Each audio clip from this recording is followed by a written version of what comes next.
I was struggling with dating in Thailand. I was dating in Thailand. I was living in Thailand by myself for like 2 years, and I told her I was struggling with dating.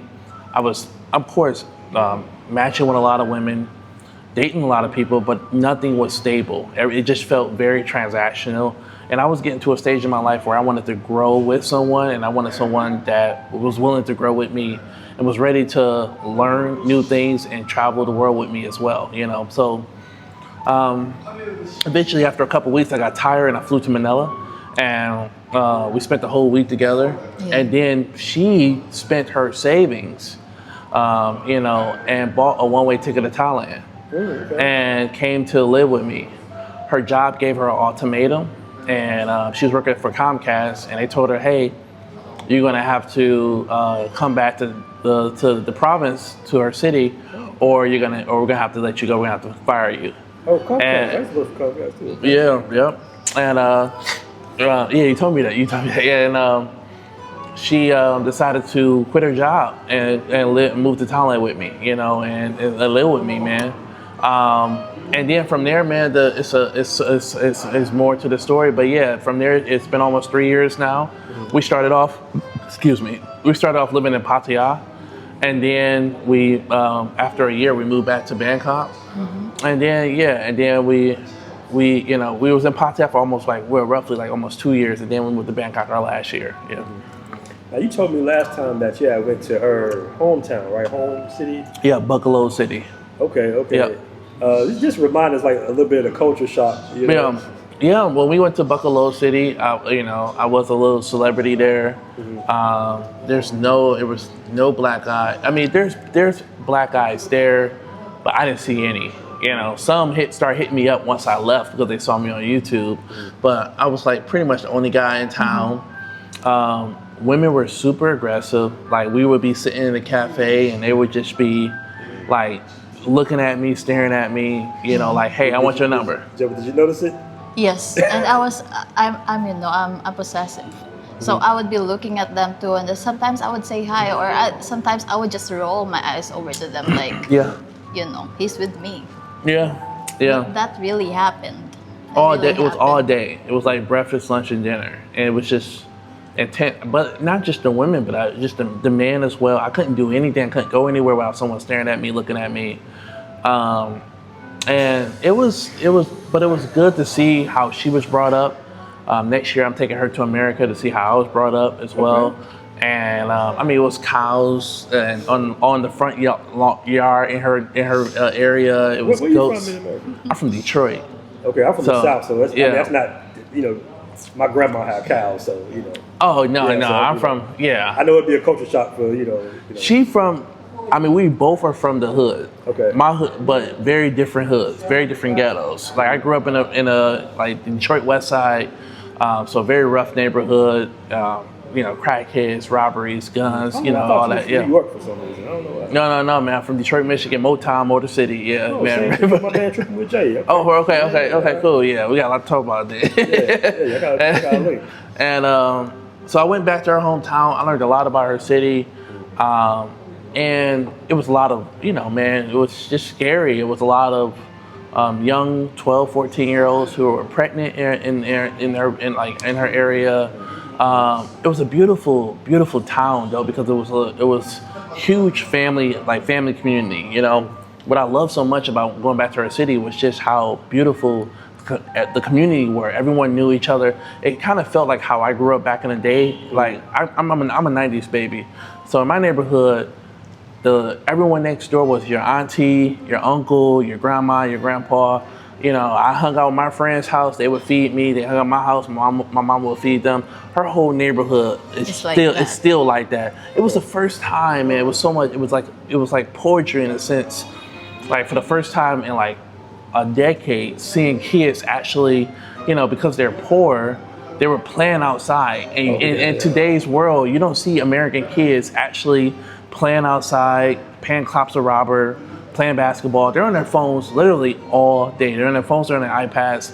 So I just felt like it was such a beautiful thing to see. And I was just telling her, I know this is bad. It may sound bad, but it's such a beautiful thing to be poor. when you know, man, when you really have no choice but to embrace your humanity, build your connections, build your emotional intelligence, your social skills, and just also, man, I feel like personally, as I get older and older, your childhood friends are probably the most realest friends you're ever gonna have. Facts. Because it was no ill will, it was no intentions, it was no, because now in our world, and especially for someone like you and for someone like me, everyone's trying to be my friend. Everyone's like, everyone's trying to connect with me. Everyone's, They all have an intention. They always have an intention, and it's just like, you don't know. Hidden agenda and shit. Hidden agenda, you don't know what's real, you don't know what's faux. And it's just like, man, as you get older, that circle stays smaller and smaller and smaller at the end of the day. A huge reason as well, going back on the top of why we moved here, in Bangkok, we struggle with making friends. Couple friends. Really? Yeah. Bangkok? We struggled. Well, we got to a stage in our life where, we ain't doing no solo dolo hanging out. We're hanging out with couples. We're getting older, so, I'm 35, she's 25. So we're getting older, so we're just hanging. We're looking for more people to hang with. We would meet people, and they'll be gone next week to another city. And we were just like, man, when we looked at the name Vietnam, we saw more married couples here. We saw more people in relationships. This is not a location for a single guy to come and think it's going to be Thailand. It's much better for you to come here in a relationship or come here with the intentions of, when you're dating Vietnamese women, they date to marry. So this is not a place where you're going to get 100 matches on Tinder and think you're going to go on 100 dates. So we saw a lot of couples here, and we were just like, this matches our vibe of what we're trying to go into, because connections and networks is important, but it's hard to make connections and network when everyone's flying out every other day in Bangkok. And then we lived in Pattaya, and of course she dresses very classy compared to what you may see on Soy 6. Oh, yeah. But she tends to, so we were struggling with of course, making good relationships out there, because it was just, every guy had a young woman on their hip, and there's nothing wrong with that. It's just that these young women were always half naked. So it was just extremely difficult to really make good relationships or stable relationships while we were in Thailand as well. It's a lot of more mature reasons why I'm leaving Thailand. I think more so the inflation is probably the last thing on the list, but I've been there for 5 years. And I was already in Brazil prior to that. I was in Colombia.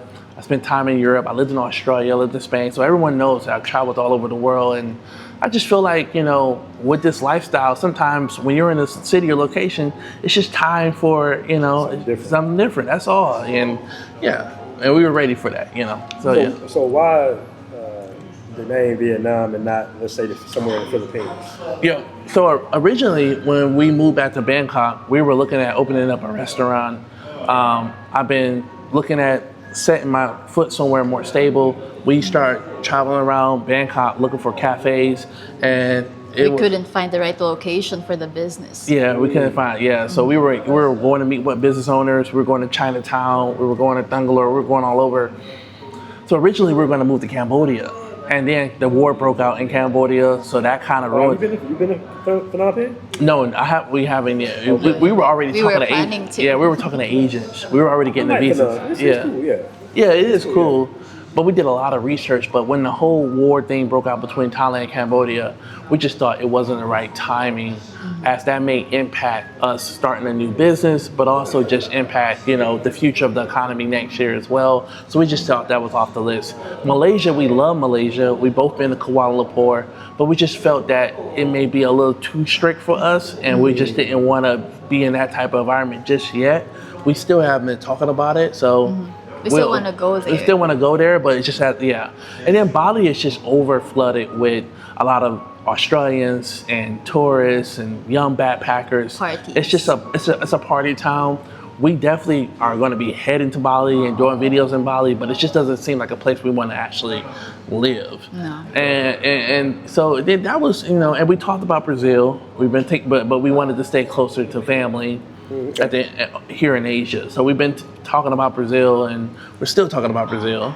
So, you know, I love Brazil. I always wanted to go back to Brazil. I've been talking to her about it a lot lately. So potentially in the future down the line, I think we will make a move over there or get a house there for sure as well.